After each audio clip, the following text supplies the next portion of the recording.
let me present for you a couple of proclamations for your consideration and approval. The first one is actually ratifying a proclamation that you presented for National Police Week 2021 at the Peace Officers Memorial Service on May 15th. So we pulled up a proclamation that had been done in the past and updated the wording, and just want to get that into the minutes if you would ratify approval of that.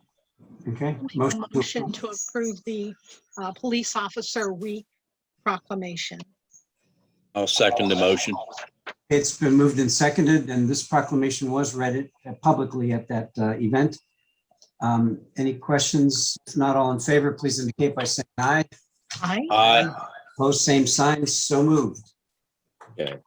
Next, we've received communication from the September 11th National Memorial Trail Alliance, and they have been working for years now in trying to have a memorial trail designated between the locations that were impacted on September 11th of 2001, a connecting path that can be done, I believe, by bicycle, by foot, and some of it by automobile. And they're seeking the support of the communities that the trail will pass through, Lebanon County being one of those. The map that they are pursuing and trying to designate includes a portion of the Lebanon Valley Rail Trail, the kind of the southern half of it, I guess, for lack of a better description, takes the trail and then exits the trail onto Evergreen Road in South Lebanon Township and connects through some of the rural roads through Reistville and Newmanstown and so on, and heads then east into Berks County on its way from Somerset to New York City. So there's a resolution that was put into your packet, and it's language that they have proposed to us, and if you approve it, we'll be sure to get it along to them so that they can compile them all in an effort to get this designated officially. I'll make a motion that we approve the resolution in support of the 9/11 trail. And I'll second that motion. My understanding is that this was, visited upon John Wengert and his team, and they're in favor of supporting it as well. Right. And it adds, it would add use to the trail, which is something they're always promoting. So, Yep. Okay. All in favor of the motion, please indicate by saying aye. Aye. Aye. Opposed, same signs. So moved. All right. I have a application for hotel tax grant funds from the Old Anvil Days organization, and they are they're holding their Old Anvil Days on August 14th. Historic Old Anvil Day, sorry. And they are looking at a budget of about $6,500 for the event, and are requesting $3,250 in grant from the hotel tax fund. They note in their description that it brings 8,000 people to the streets of Anvil every year, and that brings people from all over the country. Often the Anvil High School alumni make the trip from wherever they've spread out to and come back and have their reunions that weekend. They have their budget includes advertising on billboards, hiring of live music, and some licensing for that music, which is in addition to some of the other traffic control and so on expenses. That's what they're asking for to be funded out of the hotel tax. So any other questions I can try to answer, but you saw the application hopefully. So there you go. Yep. I'll make a motion to approve the request from Historic Old Anvil Days for a real estate, hotel tax grant. And that was in the amount, I'm just looking for the amount here of $3,250. $3,250. There it is. I'll second the motion. It's been moved and seconded and endorsed by Nick Yingst in a letter which accompanied the application. That's good to see his name around. Well, Nick. Yep. Anything further, any discussion? If not, all in favor, please indicate by saying aye. Aye. Aye. Opposed, same sign, so moved. Okay. Let's see. Commissioner Litz had mentioned these exemptions and a bit of a slip there when she was talking to us. So I'll just go to those. Real estate tax exemptions for disabled veterans requests. There are two. There is Joanne Arnold of Elm Street, Lebanon, and Rodney Dale of Susan Avenue, Myerstown. I'll make a motion to grant the real estate exemption to the two disabled veterans as requested. Second the motion. It's been moved and seconded. All in favor, please indicate by saying aye. Aye. Aye. Opposed, same sign, so moved. Okay. Then I have three applications for county liquid fuel aid from municipalities for their annual fixed allocation that is typically provided. Mill Creek Township would like to use theirs for general road maintenance. Project cost of $4,000. Their grant would be $3,892 toward that. Cornwall Borough, also for general maintenance 2021, cost of $4,200. Their allocation would be $4,112 of that. And same for Anvil Township, general maintenance of roads within Anvil Township of $4,955, allocation of $4,767. Motion? I'll make a motion to approve the liquid fuel grants as presented by our county administrator. Second. Okay, it's been moved and seconded that we approve that liquid fuels allocation for those three entities. Any question or discussion? If not, all in favor, please indicate by saying aye. Aye. Opposed, same sign, so moved.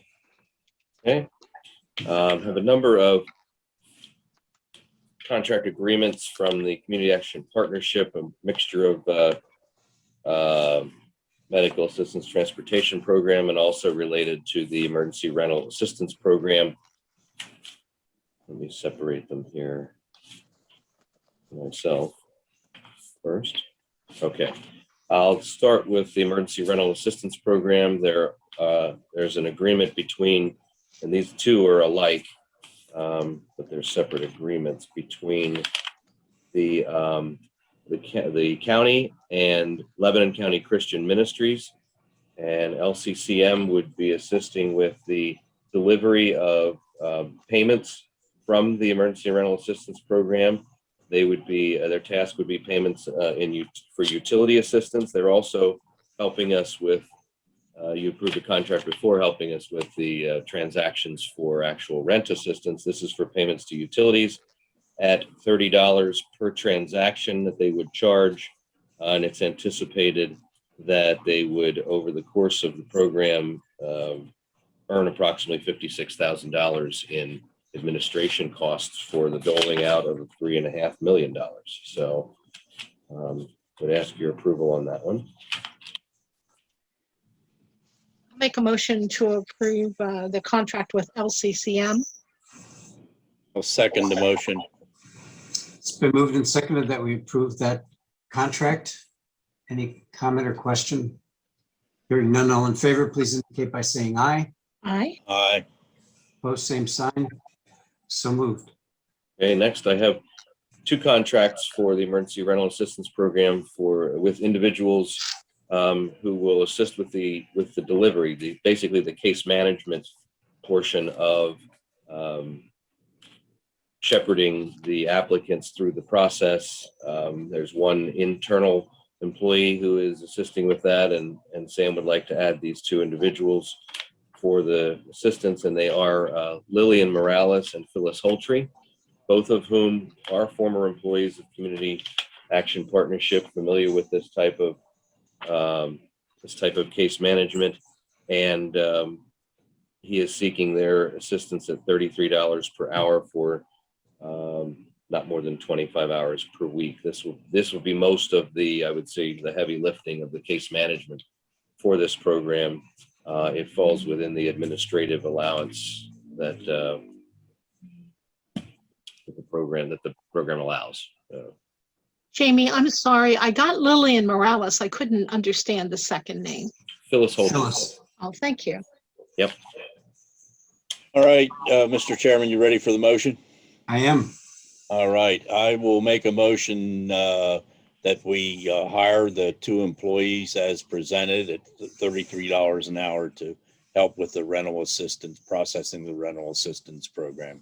And I'll second the motion. It's been moved and seconded that we hire those additional folks to process and help with that rental assistance administration. Any further discussion? Hearing none, all in favor? Oh, Jamie, yes. I'll just mention, I think you're all aware, but in case you're not, this program has now been extended much beyond the original 8 or 9 month period. I think it goes in some components of it go all the way out to 2024 now. So this is a much longer period of time to be administering these grants. Thank you. Okay. Thank you. And I guess I'm not going to tie these two things together, but those 2 hires will just be during this crunch time. Is that not to, there's a finite. There's a not to exceed amount per week. So I would say as the workload evolves, so will they. Gotcha. Okay, very good. If nothing further, all in favor of the motion, please indicate by saying aye. Aye. Opposed, same sign, so ordered. And the last of the type, I have an agreement for medical assistance transportation program for a driver, Adriel Pinero. And I believe within are the amounts that are reimbursed for this. There's a long list, but per round trip, per one way, all the same as the other driver contracts we have. I'll make a motion to hire Pedro. Second the motion. Okay, it's been moved in second. Jamie, did you have another comment? It's Adriel Pinero. Adriel, yeah. Adriel Pinero. Adria, I thought you said Pedro, so sorry. All right. Regardless, I'll second the motion. Okay, thank you. All in favor of the motion as presented, revised, please indicate by saying aye. Aye. Aye. Opposed, same sign, so moved. And the last item I have is a Tower Site land lease agreement.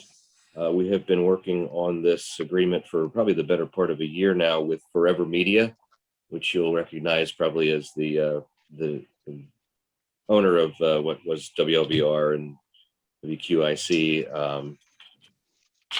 through Mr. Eder when he sold the company.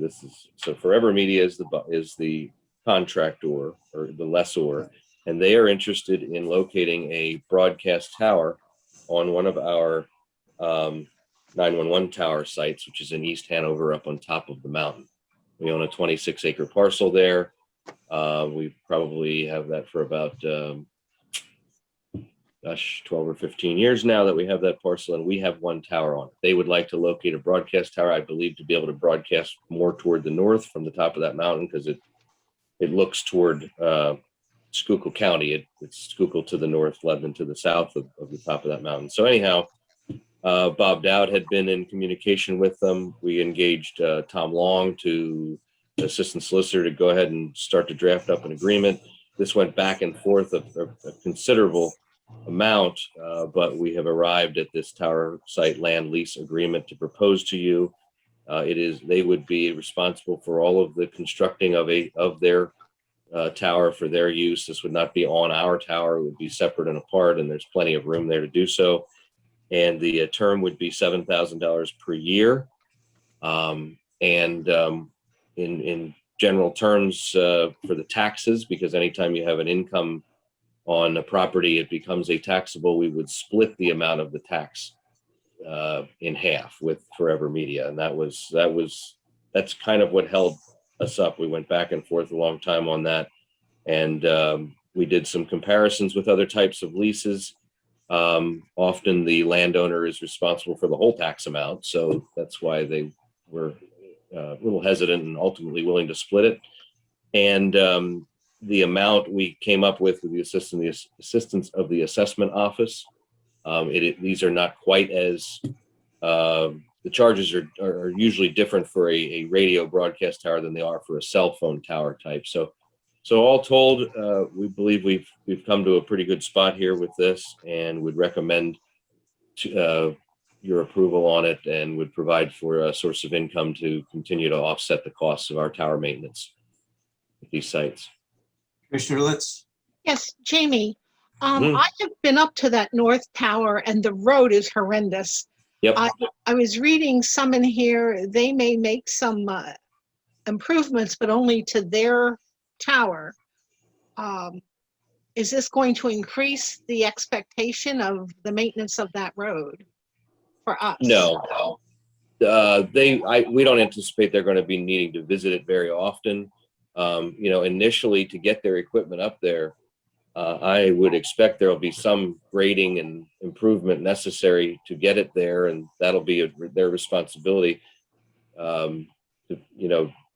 Realistically, they're probably going to have a tracked vehicle that's going to pull, a trailer or some type of a skidded building, to house their equipment up there. That's typically what we've had to do there, and our Mount Wilson site is the same kind of rugged terrain. But yeah, I've driven up there as well, and it definitely takes four-wheel drive, and in inclement weather you're probably not getting there at all. It's pretty steep once you get up toward the top, but they're But aware they of that. they will bear that expense to get in and get set up.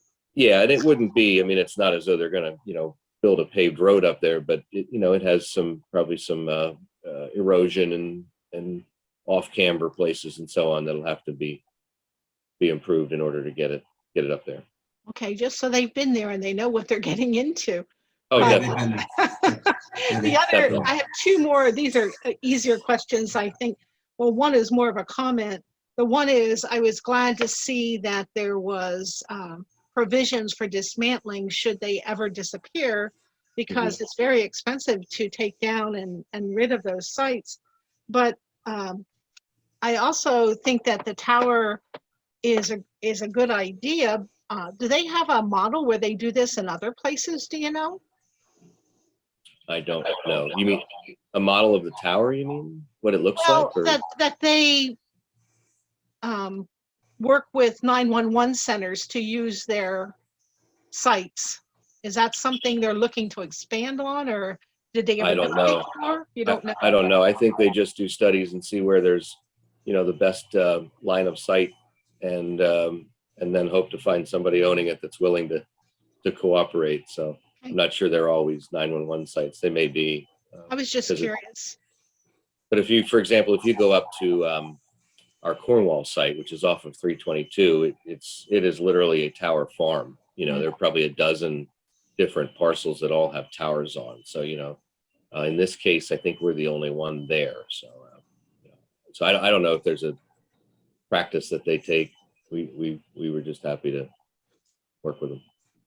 And as I said, be able to offset our costs a little bit. And I didn't mention, by the way, there are 7 opportunities for a 5-year renewal on this. So this potentially could go out as far as 40 years, and there's a 5% escalator each time it would be renewed. Thank you. All I'll make right. a motion. Okay, I'm sorry. I'll make a motion to approve the Tower Site Lease Agreement with Forever Media. I'll second the motion. It's been moved and seconded, and I'm glad that they were able to put this together. And it has Tom Long's stamp on it, so that's pretty much good enough for me anytime. He's been a great utility player for us, for lack of a better description, but he did the Camp Shand and so on. Yeah, So, he's good at these property agreements. yeah. So we got, good deal for both of us. And all in favor of that motion, please indicate by saying Aye. Aye. aye. Opposed, same sign. So moved. And I believe that's everything I have. Jamie, nothing on that. There's some paperwork on LRTA, but we don't need to do anything. No, that was, yeah, you voted on the 6th, May 6th. It's just that the resolution wasn't actually in front of you then for action. So it was created and just included in your packet so you could see it. It's in the minutes for the May 6th meeting. Very good. And, All right. and a reminder, I know you're aware, but you have computation tomorrow morning, and that's whole election board function. So should be 9 exciting. o'clock? And 9 o'clock or 7? 9. Thank you. And I have to run because I have a 12 o'clock meeting for Conservation District out at Quep. So we ready to adjourn? Well, I don't know. Does anybody else have? No, yeah, we are. Yeah. We have a motion to adjourn. Make a motion to adjourn. All right. Thank you. Good meeting. We stand adjourned. Thank you. See you, Sally. Good to see you. Yes, Sally, thank you. Welcome aboard again. Yeah, see us.